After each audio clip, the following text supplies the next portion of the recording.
Alfa dan Omega, Jilid 6, pasal 76. Yudas.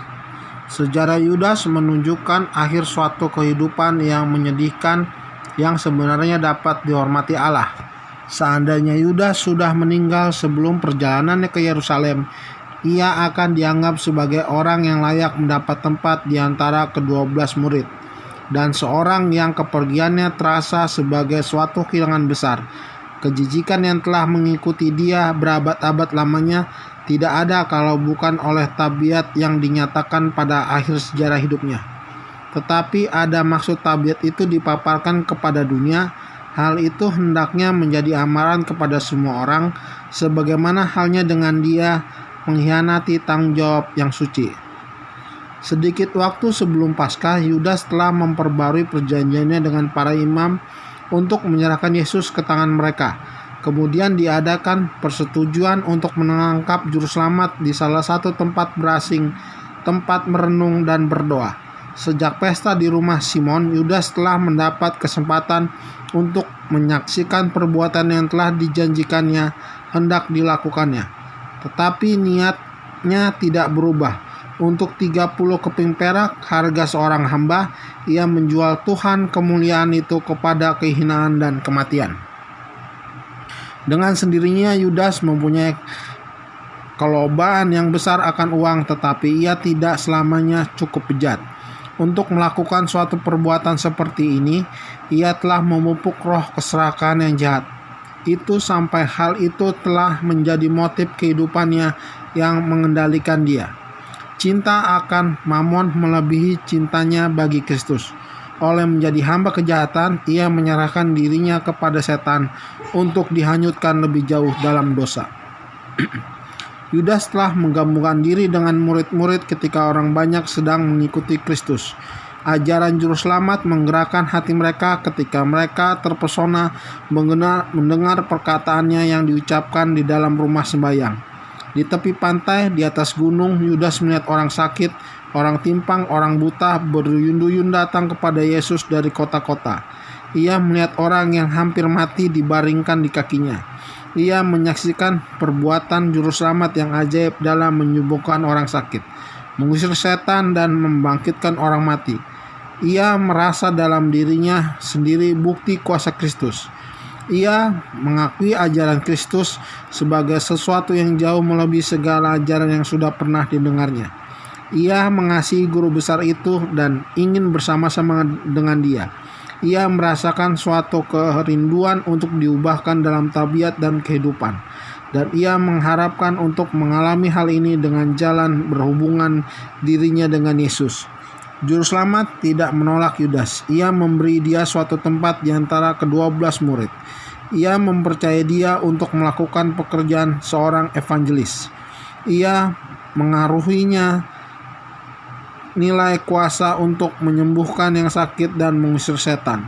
Tetapi Yudas tidak sampai menyerahkan dirinya sepenuhnya kepada Kristus. Ia tidak meninggalkan cita-cita duniawi atau kelobaannya akan uang.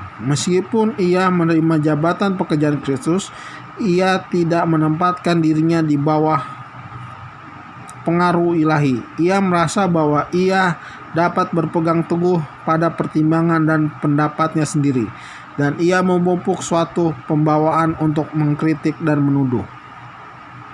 Yudas sangat disegani oleh murid-murid dan besar pengaruhnya terhadap mereka. Ia sendiri menganggap tinggi kecakapannya sendiri dan memandang saudara-saudaranya lebih rendah daripadanya dalam pertimbangan dan kesanggupan. Ia berpendapat bahwa mereka tidak melihat kesempatan mereka dan mengambil kesempatan dari keadaan. Jemaat tidak pernah makmur dengan adanya orang-orang yang mempunyai pandangan sempit seperti pemimpin. Petrus sangat bersemangat. Ia mau bergerak tanpa pertimbangan. Yohanes yang sedang mengumpulkan kebenaran yang keluar dari bibir Kristus dipandang oleh Yudas sebagai seorang yang tidak cakap dalam urusan keuangan. Matius yang pendidikannya telah mengajarkan kepadanya ketelitian dalam segala perkara, sangatlah teliti mengenai kejujuran, dan ia senantiasa merenungkan perkataan Kristus dan menjadi sangat tercekam dalamnya, sehingga pada hemat Yudas ia tidak dapat diharapkan melakukan usaha pekerjaan yang memerlukan kecerdasan dan pandangan jauh. Demikian Yudas menarik kesimpulan bagi semua murid dan memuji dirinya bahwa jemaat sering akan mengalami kebingungan dan kesulitan kalau bukan oleh kesanggupannya sebagai seorang pengurus. Yudas menganggap dirinya sebagai orang yang sanggup yang tidak dapat disaingi. Dalam penilaiannya sendiri, ia merupakan suatu kehormatan bagi pekerjaan Tuhan, dan begitulah ia selalu menggambarkan dirinya. Yudas tidak melihat kelemahan tabiatnya sendiri, dan Kristus menempatkan dia pada keadaan di mana ia akan mendapat suatu kesempatan untuk melihat dan memperbaiki hal ini. Sebagai bendahara bagi murid-murid, ia ditugaskan untuk menyediakan keperluan rombongan kecil itu dan meringankan kekurangan orang miskin. Ketika Yesus berkata kepadanya dalam ruang Paskah, "Apa yang hendak kau perbuat, perbuatlah dengan segera." Yohanes 13 ayat 27. Murid-murid berpendapat bahwa ia telah menyuruh dia membeli apa yang diperlukan untuk pesta itu atau memberikan sesuatu kepada orang miskin. Dalam melayani orang lain, Yudas dapat mengembangkan suatu roh yang tidak mementingkan diri. Tetapi sementara mendengar perkataan Kristus sehari-hari dan menyaksikan kehidupannya yang tidak mementingkan diri, Yudas memanjakan pembawaannya yang serakah itu. Jumlah kecil yang diterimanya terus-menerus merupakan satu penggodaan baginya. Sering bila ia melakukan pelayanan yang kecil bagi Kristus atau mencurahkan waktunya untuk maksud agama, ia membayar dirinya sendiri dari dana yang serba kurang itu. Pada pandangannya sendiri, dalih-dalih ini dapat digunakan untuk memaafkan tindakannya, tetapi pada pemandangan Allah, ia seorang pencuri. Pernyataan yang sering diulangi oleh Kristus bahwa kerajaannya bukannya dari dunia ini menyakiti hati Yudas. Ia telah menandai batas yang di atasnya. Ia mengharapkan Kristus bekerja. Ia telah merencanakan bahwa Yohanes Pembaptis harus dilepaskan dari penjara. Tetapi lihatlah, Yohanes dibiarkan kepalanya dipancung, dan Yesus gantinya menyatakan hal kerajaannya dan membalas dendam atas kematian Yohanes. Hanya mengasingkan diri bersama murid-muridnya ke suatu tempat di luar kota. Yudas menghendaki peperangan yang lebih agresif. Ia berpendapat bahwa kalau Yesus tidak menghalangi murid-murid untuk melaksanakan rencana mereka, pekerjaan itu akan lebih maju. Ia memperhatikan permusuhan yang makin bertambah di pihak para pemimpin Yahudi dan melihat tantangan mereka tidak dihiraukan ketika mereka menuntut dari sesuatu tanda dari langit. Hatinya terbuka kepada sifat kurang percaya, dan musuh menyediakan pikiran untuk meragukan dan memberontak. Mengapa Yesus selalu banyak merenungkan hal yang mengecewakan? Mengapa ia meramalkan ujian dan aniaya bagi dirinya sendiri dan bagi murid-muridnya? Harapan akan mendapat suatu tempat yang tinggi dalam kerajaan yang baru telah menuntun Yudas untuk menyokong pekerjaan Kristus. Apakah harapannya akan dikecewakan? Yudas tidak mengambil keputusan bahwa Yesus bukanlah anak Allah, tetapi ia sedang meragukan dan berusaha mencari penjelasan tentang perbuatannya yang besar itu. Meskipun sudah mendengar ajaran juru selamat sendiri, Yudas terus-menerus mengemukakan pendapat bahwa Kristus akan memerintah sebagai raja di Yerusalem. Pada waktu memberi makan hingga kenyang 5.000 orang, ia berusaha melaksanakan hal ini. Pada kesempatan ini, Yudas membantu dalam membagi-bagikan makanan kepada orang banyak yang lapar. Ia mempunyai suatu kesempatan untuk melihat faedah yang ada padanya untuk diberikan kepada orang lain. Ia merasakan kepuasan yang senantiasa didapat dalam pekerjaan bagi Allah. Ia menolong membawa orang yang sakit dan yang menderita dari antara orang banyak kepada Kristus. Ia melihat langkah besarnya kelegaan, kesukaan, dan kegembiraan yang dialami oleh manusia melalui kuasa penyembuhan dari yang memulihkan. Sebenarnya ia dapat mengerti metode Kristus, tetapi ia dibutakan oleh keinginannya sendiri yang mementingkan diri. Yudas mula-mula sekali mengambil kesempatan dari kegembiraan yang ditimbulkan oleh mujizat roti itu. Ialah yang mendesak menyiapkan rencana untuk memaksa Kristus menjadi raja. Harapannya tinggi, kekecewaannya sangat pahit. Pembicaraan Kristus dalam rumah sembahyang mengenai roti merupakan saat pembaruan keadaan dalam sejarah Yudas. Ia mendengar perkataan, "Sesungguhnya jikalau kamu tidak makan daging anak manusia dan minum darahnya, kamu tidak mempunyai hidup dalam dirimu sendiri." Yohanes 6 ayat 53. Ia melihat bahwa Kristus sedang menawarkan keuntungan rohani gantinya keuntungan duniawi. Ia menganggap dirinya berpandangan luas, dan pada hematnya ia dapat melihat bahwa Yesus tidak akan mendapat kehormatan, dan bahwa ia tidak dapat mengaruniakan kedudukan yang tinggi kepada para pengikutnya. Ia menentukan tidak akan menyatukan diri begitu erat kepada Kristus yang menjadikannya sulit untuk menjauh. Ia akan memperhatikan, dan benar-benar ia memperhatikan. Sejak saat itu ia menyatakan keraguan-raguannya yang membingungkan murid-murid.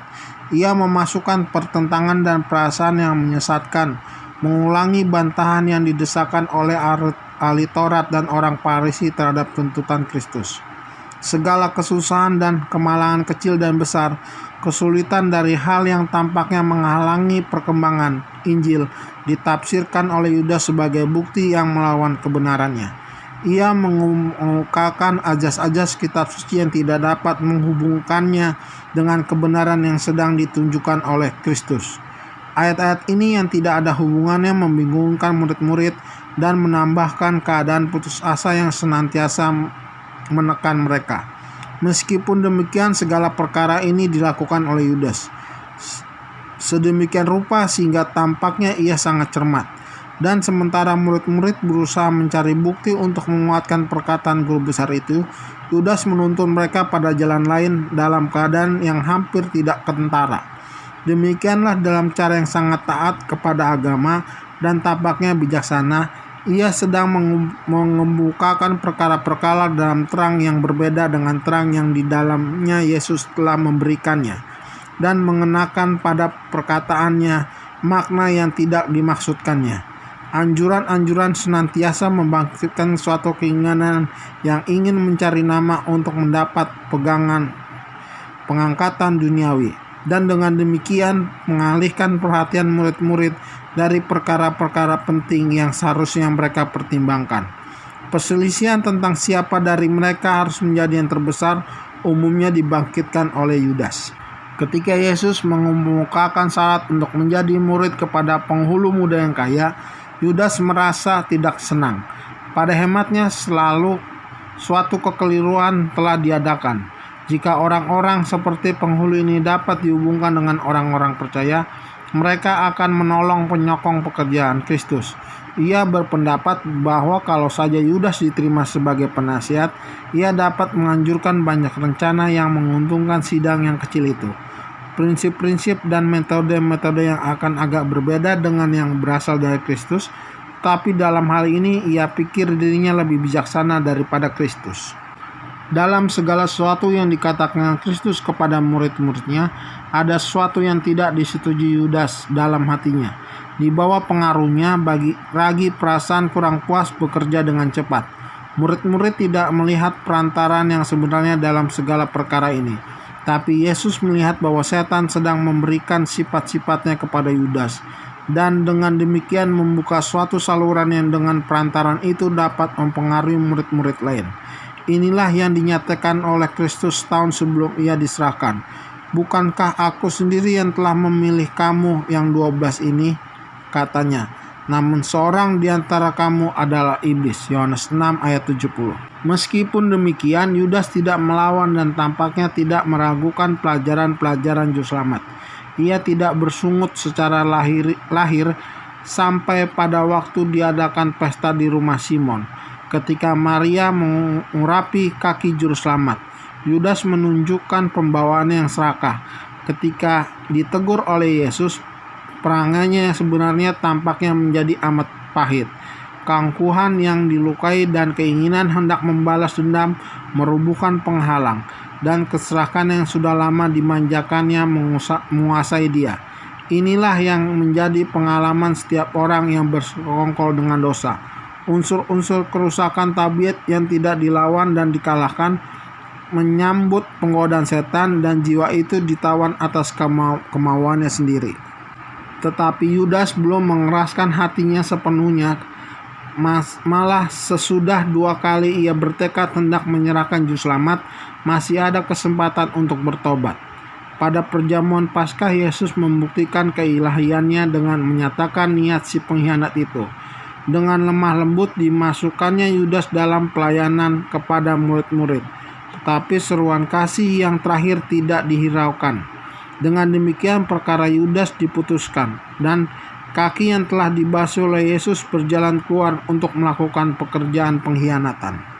Yudas mempertimbangkan bahwa kalau Yesus harus disalibkan, peristiwa itu mesti terjadi. Perbuatannya sendiri dalam menyerahkan juru selamat tidak akan mengubahkan akibatnya. Jikalau Yesus tidak harus mati, hal itu hanya akan memaksa dia menyerahkan dirinya. Bagaimanapun juga, Yudas akan memperoleh sesuatu melalui pengkhianatannya. Ia beranggapan bahwa ia telah mengadakan tawaran yang cerdik dalam menyerahkan Tuhan. Meskipun demikian, Yudas tidak percaya bahwa Kristus akan mengizinkan dirinya ditangkap. Dalam menyerahkan dia, ia berniat mengajarkan kepadanya suatu pelajaran. Ia berniat mengambil bagian yang akan menjadikan juru selamat berhati-hati dalam memperlakukan dia dengan pengharapan yang patut sejak saat itu. Tetapi Yudas tidak mengetahui bahwa ia sedang menyerahkan Kristus kepada kematian. Berapa sering ketika juru selamat mengajar dan dalam perumpamaan, ahli Taurat dan orang Farisi sangat dipengaruhi oleh segala perumpamaannya yang menarik perhatian. Betapa sering mereka telah mengucapkan hukuman terhadap diri mereka sendiri. Sering bila kebenaran dijelaskan kepada mereka, kemarahan memenuhi hati mereka dan mereka mengambil batu hendak melontari dia. Tetapi berkali-kali ia meloloskan dirinya. Pada hemat Yudas, karena ia telah lolos dari banyak sekali jerat, sudah tentu sekarang ia pun tidak akan membiarkan dirinya ditangkap. Yudas memutuskan untuk menguji hal itu. Kalau Yesus itu sesungguhnya Mesias, maka orang banyak yang baginya ia telah melakukan banyak perkara akan berkumpul kembali di sekelilingnya dan akan mengumumkan dia raja. Hal ini akan membereskan banyak pikiran selama-lamanya. Yang sekarang dalam keadaan tidak menentu, Yudas akan mendapat nama baik karena ia telah menempatkan raja pada tahta Daud, dan perbuatan ini akan memastikan kedudukan utama baginya di sebelah Kristus dalam kerajaan baru itu. Murid palsu itu melakukan bagiannya dalam menyerahkan Yesus. Di taman ketika ia menyatakan kepada para pemimpin orang banyak itu, "Orang yang akan kucium itulah dia, tangkaplah dia." Matius 26 ayat 48. Ia percaya sepenuhnya bahwa Kristus akan meloloskan diri dari tangan mereka. Kemudian kalau mereka mempersalahkan dia, ia dapat mengatakan, "Bukankah aku menyatakan kepadamu untuk menangkap dia?" Yudas melihat orang-orang yang menangkap Kristus berbuat menurut perkataannya. Ia mengikat dia erat-erat. Dengan keheran-heranan ia melihat bahwa juru selamat membiarkan dirinya dibawa. Dengan penuh kecemasan diikutinya dia dari taman ke tempat pengadilan di hadapan penghulu-penghulu Yahudi. Pada setiap saat ia memperhatikan dia untuk mengagetkan musuh-musuhnya dan menunjukkan diri kepada mereka sebagai anak Allah dan menggagalkan segala rencana jahat dan kuasa mereka. Tetapi ketika saat demi saat lalu dan Yesus menyerah pada segala ini, nistaan yang ditimpakan kepadanya, suatu ketakutan yang mengerikan dirasakan oleh pengkhianat itu karena ia telah menjual gurunya kepada kematiannya. Ketika pengadilan itu hampir berakhir, Yudas tidak tahan lagi menderita siksaan angan-angan hatinya yang salah. Tiba-tiba suatu suara yang serak bergemuruh memenuhi ruangan, yang mendatangkan kengerian kepada semua orang.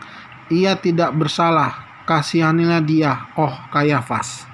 Tubuh Yudas yang tinggi kini kelihatan sedang mendesak melalui orang banyak yang keheran-heranan. Mukanya pucat dan letih, dan titik-titik keringat yang besar-besar terdapat pada dahinya. Sambil berlari cepat-cepat ke kursi pengadilan, ia melemparkan di hadapan imam besar keping-kepingan perak yang telah dibayarkan untuk pengkhianatan Tuhannya.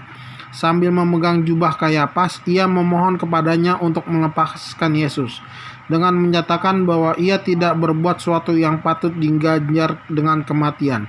Dengan marah, Kayafas menampik dia, tetapi bingung dan tidak mengetahui apa yang hendak dikatakannya. Kelicikan iman-iman dinyatakannya. Nyatalah bahwa mereka telah menyuap murid itu untuk mengkhianati gurunya. "Aku telah berdosa," teriak Yudas sekali lagi, "karena menyerahkan darah orang yang tak bersalah." Tetapi iman besar setelah tenang kembali menjawab dengan menghina, "Apa urusan kami dengan itu? Itu urusanmu sendiri." Matius 27 ayat 4. Iman-iman itu sudah rela memperalat Yudas, tetapi mereka menghinakan tingkah lakunya yang rendah itu. Ketika ia berbalik kepada mereka dengan pengakuan, mereka hanya menolak dia dengan penghinaan. Kini Yudas tersungkur di kaki Yesus, mengakui dia sebagai anak Allah dan memohon agar ia melepaskan dirinya. Juru Selamat tidak mencela orang yang telah mengkhianati dia. Ia mengetahui bahwa Yudas tidak bertobat. Pengakuannya dipaksakan dari jiwanya yang bersalah oleh suatu perasaan bersalah yang menakutkan dan oleh menunggu penghukuman. Tetapi ia tidak merasakan kesedihan yang dalam dan menghancurkan hatinya, bahwa ia telah menyerahkan anak Allah yang tidak bercacat dan menyangkal kesucian Israel. Meskipun demikian, Yesus tidak mengucapkan perkataan yang mempersalahkan dia. Ia memandang kepada Yudas dengan belas kasihan dan mengatakan, "Untuk masa ini aku datang ke dalam dunia." Suatu persungutan karena tercengang-cengang memenuhi perhimpunan itu. Dengan keheran-heranan mereka melihat kesabaran Kristus terhadap orang yang telah menyerahkan dia. Sekali lagi mereka mendapat keyakinan bahwa orang ini lebih dari manusia yang fana. Tetapi mereka meragukan bahwa kalau ia anak Allah, mengapa ia tidak melepaskan diri dari tawanan dan mendapat kemenangan atas para penuduhnya. Yudas melihat bahwa permohonannya sia-sia belaka, dan ia cepat-cepat meninggalkan ruangan itu sambil berseru-seru, "Sudah terlambat, sudah terlambat." Ia merasa bahwa ia tidak dapat hidup melihat Yesus disalibkan, dan dalam keadaan putus asa keluarlah ia dan menggantung dirinya. Kemudian pada hari itu juga, di jalan dari ruang Pilatus ke Golgota, terhentilah teriakan dan ejekan orang banyak yang jahat itu sedang membawa Yesus ke tempat penyaliban. Ketika mereka melalui suatu tempat yang sepi, mereka melihat tubuh Yudas di kaki sebuah pohon yang sudah kering. Pemandangan itu sungguh sangat mengerikan. Berat tubuhnya telah memutuskan tali yang digunakan untuk menggantung dirinya di pohon. Setelah terjatuh, tubuhnya terkoyak dalam keadaan yang sangat mengerikan, dan anjing-anjing kini sedang memakannya dengan lahapnya. Mayatnya dengan segera dikuburkan. Tetapi berkuranglah ejekan di antara orang banyak, dan banyak muka pucat menyatakan keadaan batin. Pembalasan tampaknya sudah menimpa orang-orang yang bersalah terhadap darah Kristus.